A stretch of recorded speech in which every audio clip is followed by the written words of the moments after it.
Better, to God be the glory for all the great things he has done. I am just kind of almost overwhelmed to be at this moment in this building at this time and with the people who are in this room. What an awesome ride it has been.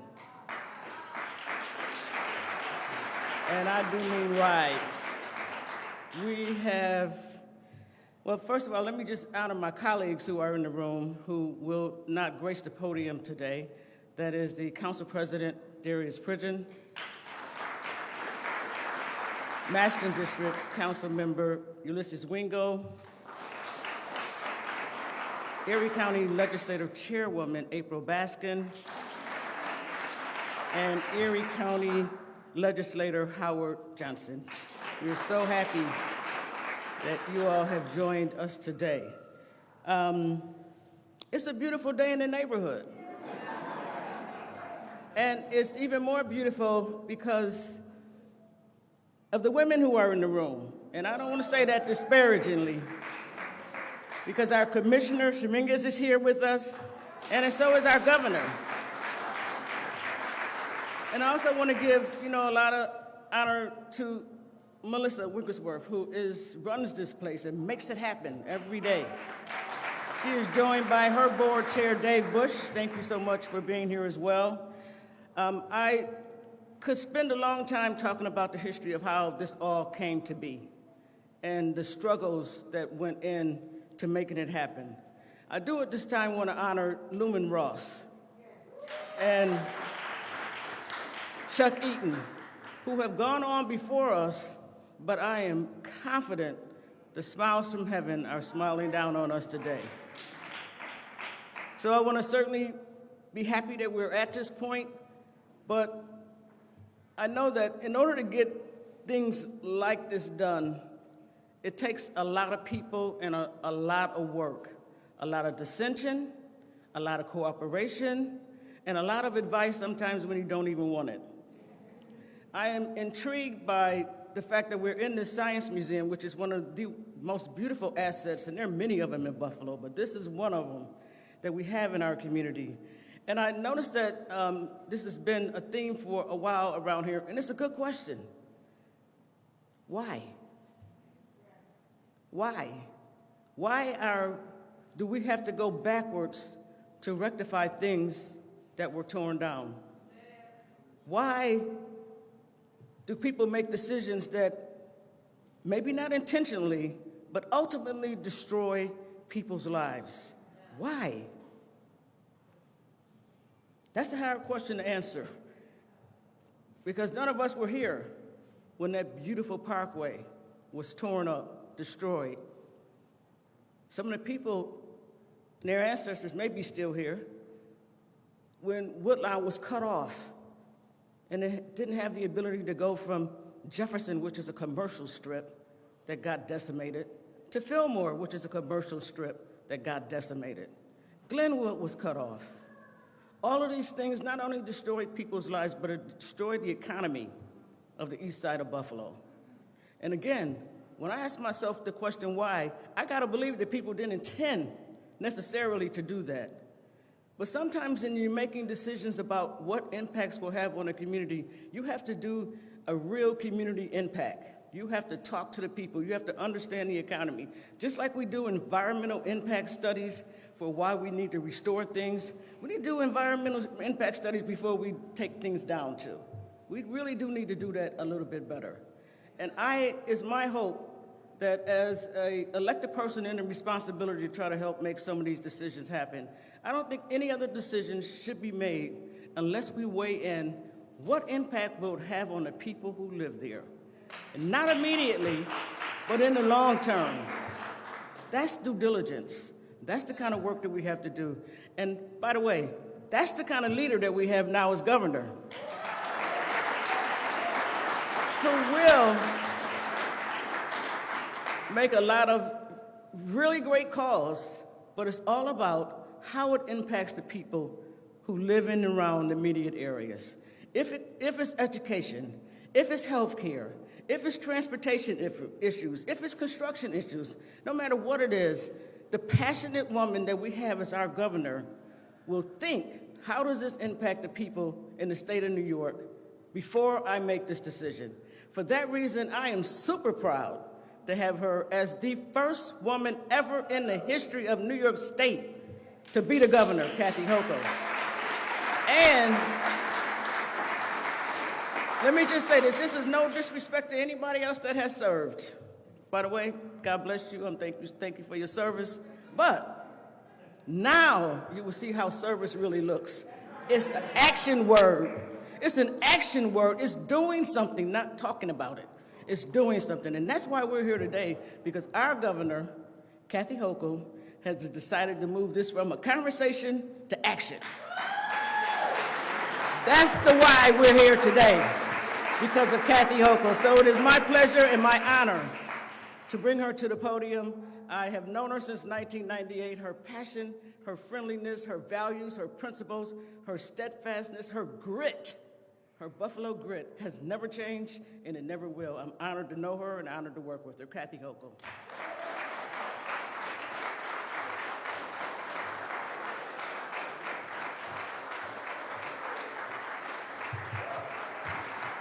Thank you, Coco. Thank you.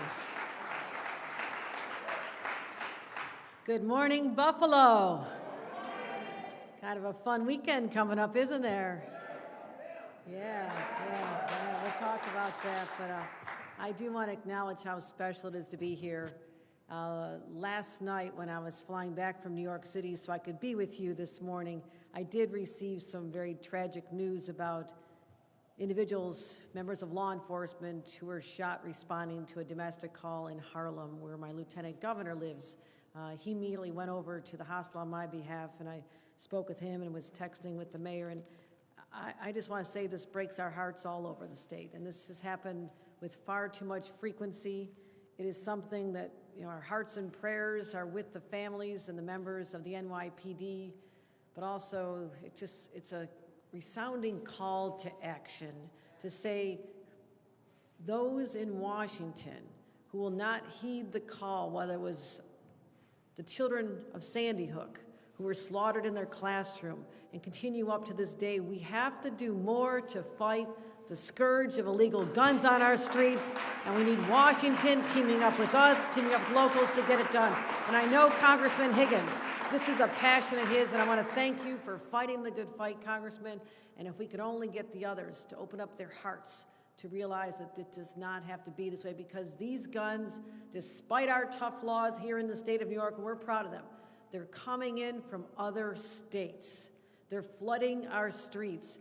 And I have pledged the resources of the New York State Police to become embedded with NYPD and others to help them. In fact, we've tripled, just a week ago in our budget, tripling of funding for this gun interdiction effort, because they're coming in from Virginia and Maryland and coming in from Pennsylvania to our very streets.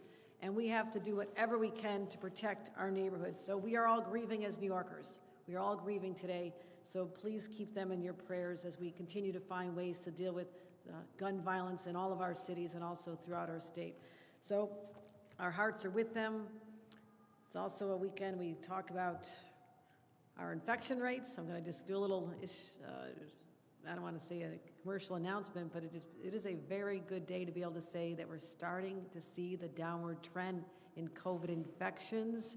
Western New York and upstate have lagged a little behind, but we saw that coming. New York was hit hardest first, and we knew that they would start seeing a downward trend sooner, a downward trend, and not just in infections, but also in the hospitalizations, something I talked to our local leaders, particularly our county executive, we talk about it on speed dial, and I want to thank him for his steadfast leadership through this pandemic, because we have talked nonstop about how we can protect people here, but also increase our hospital capacity, something we've been continuing to fight to do. So we are seeing improvements. Erie County is down. Our positivity statewide, the second day in a row, we've been under 10%. I'm telling you, 2 months ago, we would have said 10%, sound the alarms. But when we have 23% statewide a few weeks ago, this is extraordinary progress, and it's coming our way here. So So that is what we're doing here today, as well as my chance to say hello to all the elected officials who I have such respect for. And to have, I hope you all recognize that this is a very big deal, to have the majority leader of the New York State Assembly, our very own Crystal Peoples-Stokes, is a source of power and might that you do not want to underestimate, because when she wants something done, here we are. And I want to thank her for all she does and her friendship for many, many years as we've been in the trenches together in local government and moving upwards as well. Also, as I mentioned, our Congressman Brian Higgins. It was a decade ago we sat together in Congress, and sometimes we just shook our heads and said, what are they doing? But you have been in there fighting on the front lines to bring quality health care and good jobs to Western New York, and to make sure that we make the right decisions and undo the wrongs of the past. So thank you for just your friendship, but also just being that voice, that steady voice of reason that we've needed here for so long here in Western New York. Let's give a round of applause for Congressman Brian Higgins. And our powerhouse senators. First of all, Tim Kennedy. You know what it's like to be the chair of the New York State Senate's Transportation Committee? I was on Long Island yesterday. I'm talking the far end of Long Island. Like, oh, do you know Senator Kennedy? Everybody knows, because they want their roads fixed, Senator. They're coming after you, too. So you think the potholes here need a little help? You should try the Long Island Expressway. And it's a pretty bumpy ride. So, Senator, thank you. We've worked together for a long time as well, and it's great to have you in that position. And another individual I work with from his local government assembly and now is a senator, Senator Sean Ryan. He has been such a person with a true progressive heart to make sure that we're fighting for the causes that are so important to his constituents, but people all over the state. I want to thank him for his leadership, and that is our Senator Sean Ryan. As I mentioned, County Executive Mark Poloncarz, we have a lot to do. We're working on some other important items these days, and we'll get those over the finish line. Our chairwoman, April Baskin. It's great, April, it's great to see you again. So wonderful to see you in that position. Legislator Howard Johnson's here. Howard, good to see you. He's my own legislator. Darius Pridgeon, who's not just the council president, but he's also my spiritual leader, and I want to thank him for helping me through some tough times in my life. You truly have been there for me as well as the people of this community, and I want to thank all of you. And Ulysses Wingo, City of Buffalo as well. Ulysses, great to have you here. And I want to thank our hosts here. This Science Museum, this is a homecoming for me.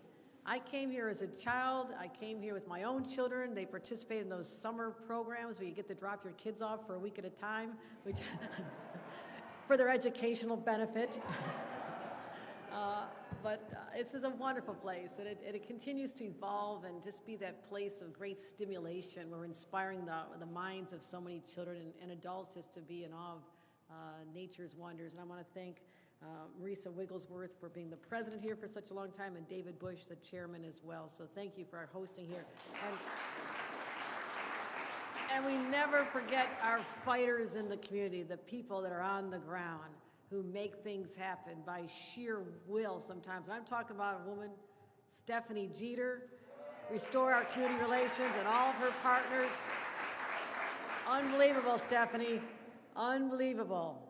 Now you can stop calling me about this one. I know you have other ones, but that's all right. That's right. And unfortunately, just before we came here, we got word that there's a health problem within Mayor Brown's family, someone he needed to attend to. So he would have been here to celebrate this important milestone, this announcement, and we'll certainly see him at many, many, many more opportunities to showcase what we're going to continue doing here in Western New York. So let's talk, and what are we doing here in Western New York? Let's talk about these pictures.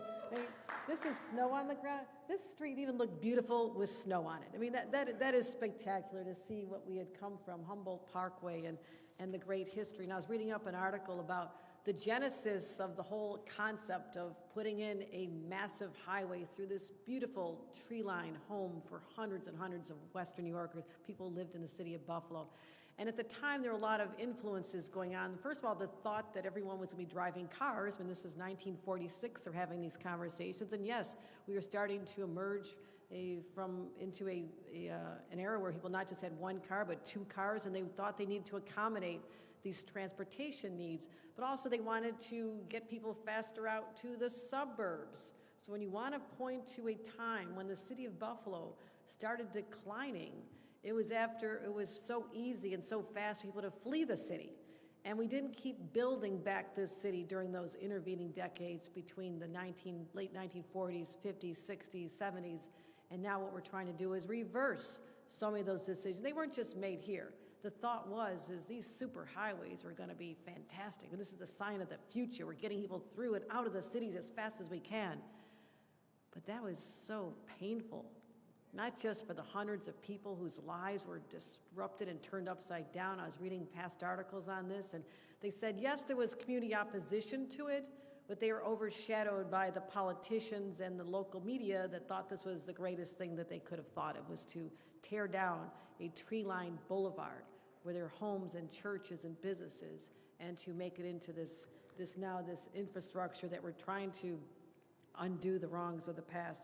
And we've seen opportunities where we've done it right, and that's why I'm so optimistic about this, and I know it can get done because we saw it happen in Rochester.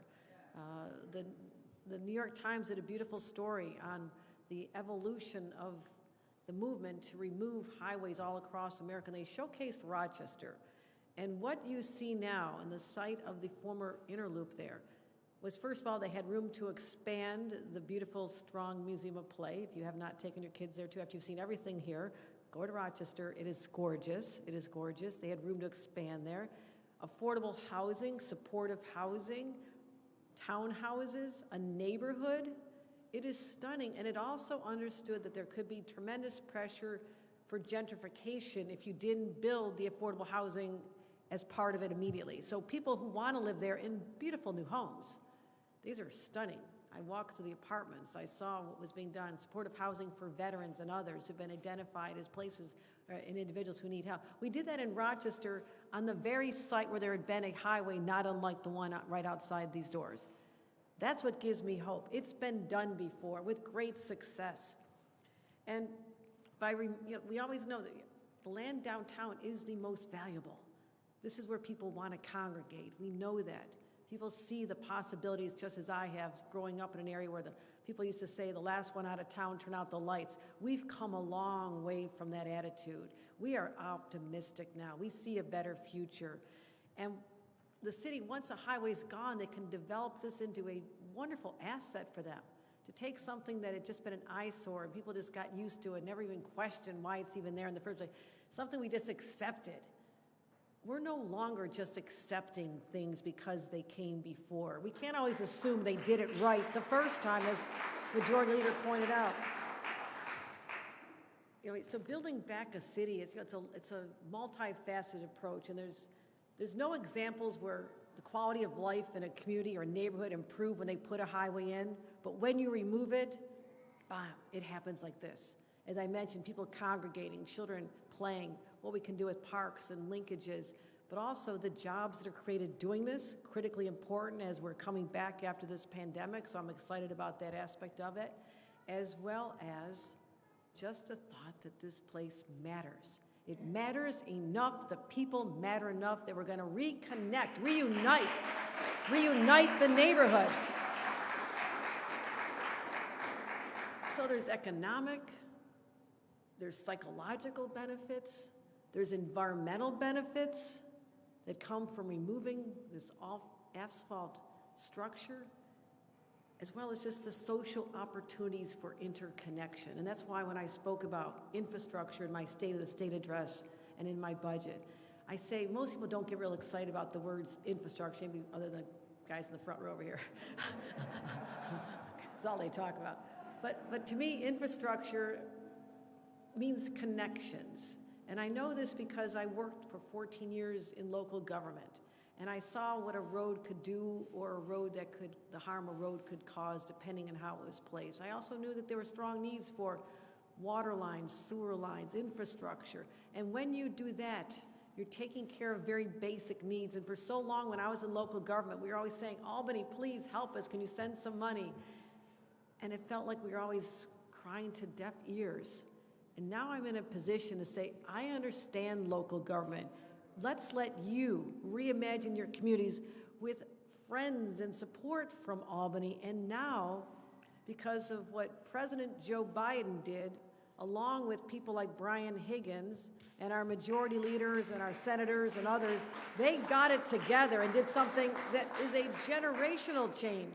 We now have the money to do projects like this because of what happened in Washington with the leadership of the Democrats who voted for this project. And I want to make sure that we give them the credit. And there's going to be so many more projects that now flow to New York because of the infrastructure money that was passed by President Joe Biden. And he believed in this, as well as our members of Congress and our senators, and that's why we can be here today as well. So I don't take that for granted. I do not take, we've waited a long time. I was a young staffer for Senator Moynihan when he was on the Infrastructure Committee. We talked about projects, but the funding was never freed up the way it is in a very impactful way. So that infrastructure, it creates connections, it creates opportunity. So now we all love the word infrastructure, right? Even if you didn't before. That is a very cool word, right? So I'm excited, and I also want to mention someone who's here today who is going to be the architect of all this, the person who gets it done. And if you do not know this other power woman that was referred to earlier, you need to get to know her. This is our incredible DOT commissioner, Marie Teresa Dominguez. And what she has done already, Commissioner Dominguez and I sit in an office sometimes, and we just say, what great things can we do together? Let's reimagine infrastructure and how it can transform people's lives. And I know that other states are envious of the leadership that I'm blessed to have in this commissioner. So let's give a special round of applause to the person who's going to make it all happen, and that is Marie Teresa Dominguez. So I'm going to conclude. I seriously have pages of other Western New York announcements, but I'm going to just tease them out. And we're going to, because I want to have more reasons to keep coming back here, especially when the weather gets a little better. So we have many more projects, and we will be talking about the Outer Harbor. We will be talking about the DL&W terminal. We will be talking about other highways. We'll be talking about major investments on the east side of Buffalo in particular. Large sums of money will come bring here. But if I tell you all now, I won't be able to come back and have another celebration with all of you, so I'm going to focus on this particular project. But today I'm announcing we are making good on the promise I've just made to all of you, and that is that the environmental impact study will begin immediately. And when I say immediately, it begins immediately. So that is what we're doing here today. Proud to have everybody here. Let me bring up Mr. Transportation himself, Senator Tim Kennedy.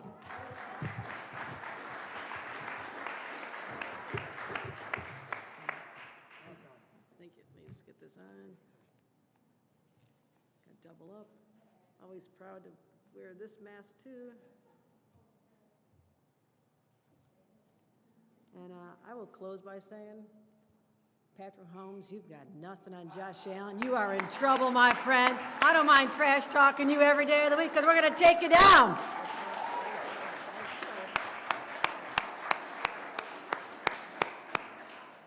Go Bills is right, Governor. Thank you so much, Governor Hochul. How about another round of applause for Governor Kathy Hochul?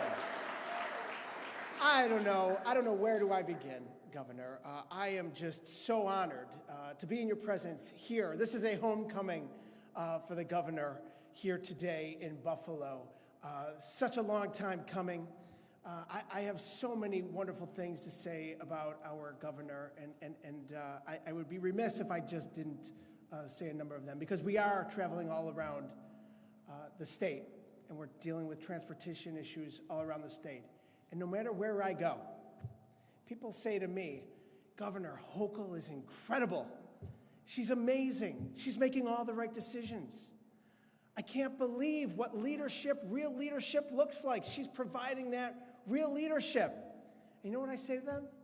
You're learning what we've known for a long time. Governor Kathy Hochul, thank you for everything that you're doing all across New York State. It is brilliant to see the eyes that you're opening, the hearts that you're opening, the impact that you're having. And right out of the gate, in a very short period of time, Governor Hochul is demonstrating to the state of New York and to the nation who are all watching what it means to lead. Thank you. It's really an honor to work with you. And welcome home. Welcome back to Buffalo. This issue has been a very important issue for you personally, for our community, for many years. For generations, unfortunately, our community has suffered because of the impact of bad decisions of the past. Today we're here under Governor Hochul's leadership to rectify those bad decisions, to make good on Governor Hochul's promise to reimagine, to reinvigorate our communities all across New York State. And, you know, again, as the governor mentioned, as transportation chair, I move around the state. I too was in Manhattan last night, Governor. I was with law enforcement at the Irish Echo Law Enforcement Award ceremony, introducing the PBA president, Tom Mungier, as the leader of 2022, and with many law enforcement officials from across the city of New York. And our heart breaks, Governor, for the tragedy that ensued down in the city of New York, where one officer was killed, another critically injured, and our hearts and our prayers are with them and their families today. I will tell you, law enforcement knows that they have a partner in Governor Hochul. They were talking about it last night. Tom Mungier said, what a difference Governor Hochul is making. She's investing in law enforcement. She's investing in our communities. She's helping our communities take our communities back. So Governor Hochul, thank you again. And as it pertains to this issue today, while we're here, Governor Hochul is moving this important issue forward. Not long ago, we stood right here, Congressman Higgins, Mayor Brown, Majority Leader Peoples-Stokes, and I, and our other colleagues in government, calling for this exact initiative that Governor Hochul announced today to take place. Moving this project forward, the EIS, the investment in an environmental impact study that will allow this project once and for all to move forward. Without the EIS, this project is stalled. And unfortunately, for years it has been. Governor Hochul has made this project, the 33, reclaiming, reconnecting the east side of Buffalo, her priority. It is our community's priority. And today, with Governor Hochul's announcement, this priority is moving forward. As chair of the Senate Transportation Committee and the senator representing this community, it's music to my ears. And we've worked aggressively with the federal partners, Congressman Higgins and others, to streamline this environmental review process with the Federal Highway Administration. Because when federal and state money becomes available for projects like this, we have to be ready to put shovels in the ground. And anyone who lives in this community understands just how deeply this issue impacts it. When we're talking about the issue of the 33, we're talking about reconnecting neighborhoods that have been fractured by historical injustices and poor planning. We're talking about bringing property values up for longtime homeowners and businesses back to life that have been decimated by the creation of this roadway.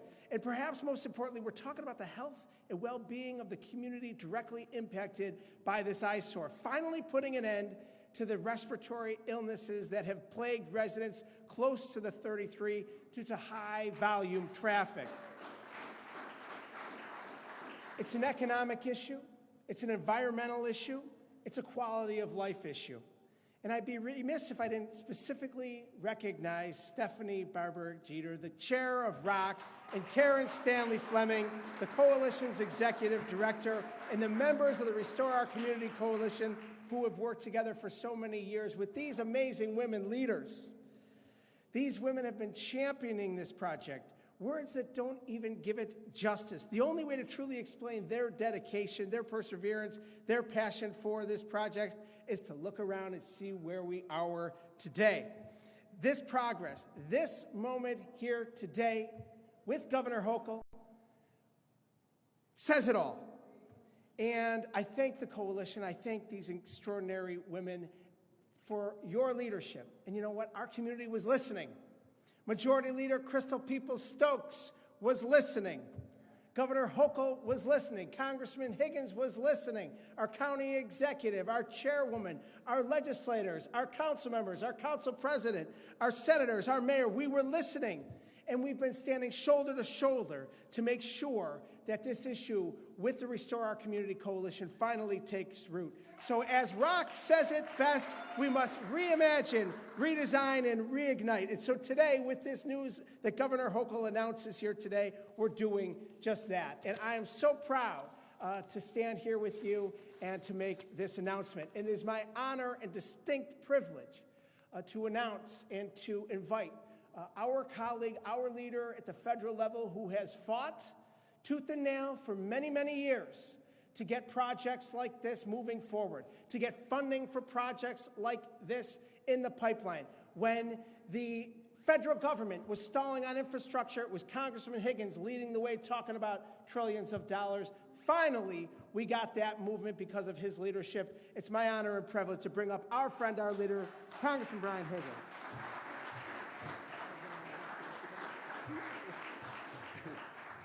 Tim told me I had to get it all in. He did. I just want to let you know, I dress to be outside, unlike the rest of you. Governor Kathy Hochul, our friend, we are so proud of what you have done under difficult circumstances in a very short period of time. It is incredible.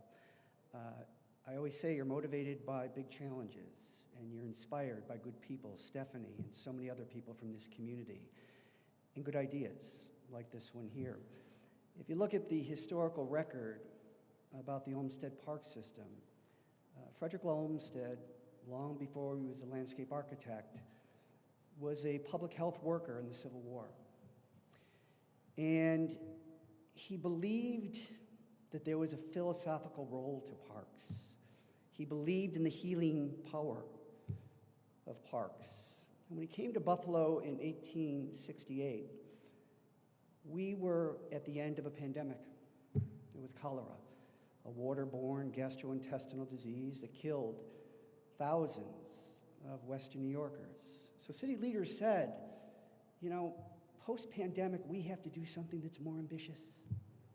Let's not build a park. Let's build a park system. The Olmsted Park system. 850 acres.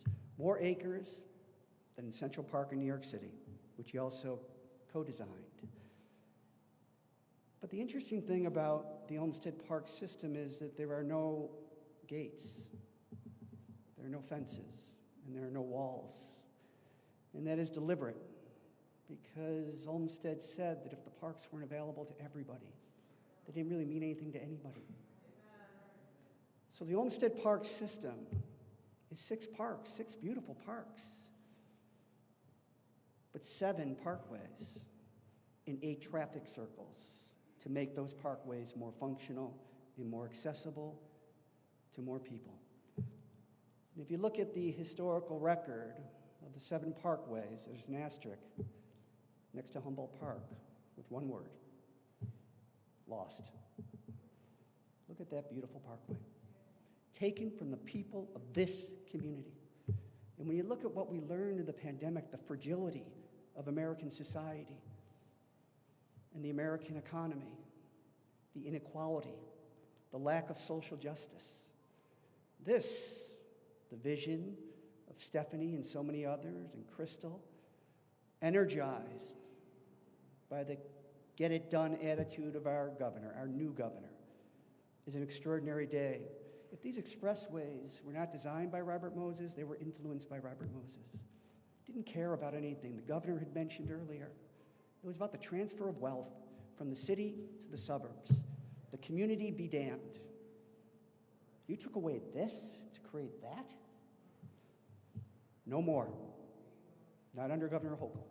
Not under Governor Hochul. She is committed to this. She's committed to this community, and she is committed to righting the historical wrongs that have been done to this community.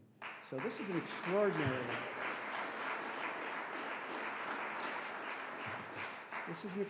gift, and by a governor, again, motivated by big challenges, inspired by good people and good ideas.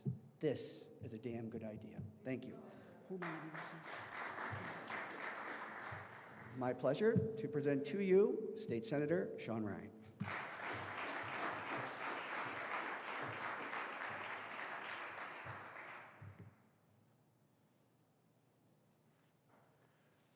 so happy to be here this morning. How long have we been talking about fixing the Kensington? How long have we been talking about fixing the Skajakwada? How long have we been saying, why'd they do that? So Congressman Higgins lays out a compelling history lesson, but our history is important. We had beautiful parkways. And what did our parkways do? They connected our neighborhoods. Delaware Park to MLK Park, a quick walk or a bike ride. What do we have now? Highways that divide us. And we all know that the transportation policies of the 50s and the 60s were designed. And they were designed to create and to enforce segregatory housing boundaries. And those boundaries persist today. And history matters. So on the west side, we kept our parkways, Chapin, Lincoln, Bidwell. When the pandemic occurred, just like Olmsted had planned, our parkways were crowded. It gave people a respite. You can get out of your house. But what did the people have on the east side? Did they have this? No, they had this as their respite. And it's a historic wrong, and I'm so happy to hear that we're taking the steps to fix those historic wrongs. And it always affects us. You think that, oh, this is just the way it is, everyone's used to it. I was over in the Trinidad neighborhood not long ago. Ellen Harris lives over there. She came out and said, anytime she tries to get something delivered to her house, Orville's calls and says, I don't know how to get to your house. I don't know how to get back in there. Clifford Bell came out. Remember Clifford Bell? Clifford Bell remembers when his kids were little, he'd give them the quarter and send them across the street to go to Hamlin Park to get the store to buy ice cream. You're not getting to Hamlin Park now if you live in Trinidad. So these are historic wrongs that we're fixing. And this is where I compliment Governor Hochul. We know she's tenacious. We know she has grit, but she also has an intellectual honesty. Governors that came before, they didn't want to tackle these problems because they're too hard to fix.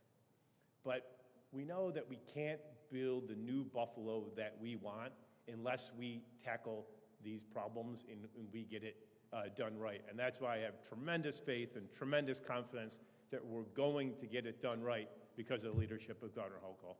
Thank you, Governor Hochul, for addressing these problems, and you're addressing them in Rochester and in Syracuse and Albany. Because guess what?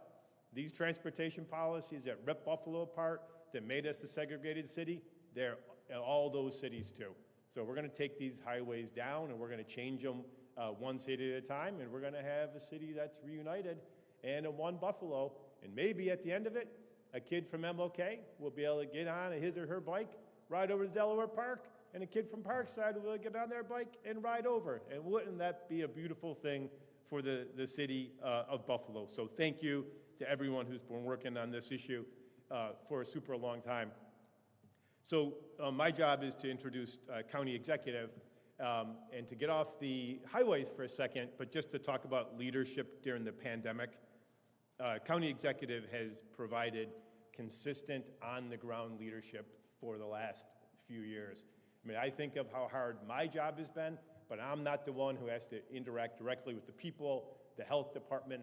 I'm not the one getting roasted on AM radio. I'm not the one getting death threats. I'm not the one having anti-Semitic attacks on your administration. So I thank you for your tenacity and getting up every morning to keep facing the pandemic, not lying to the people, not telling people it'll be all okay, but telling the hard truth. So it's my pleasure to introduce County Executive Mark Poloncarz.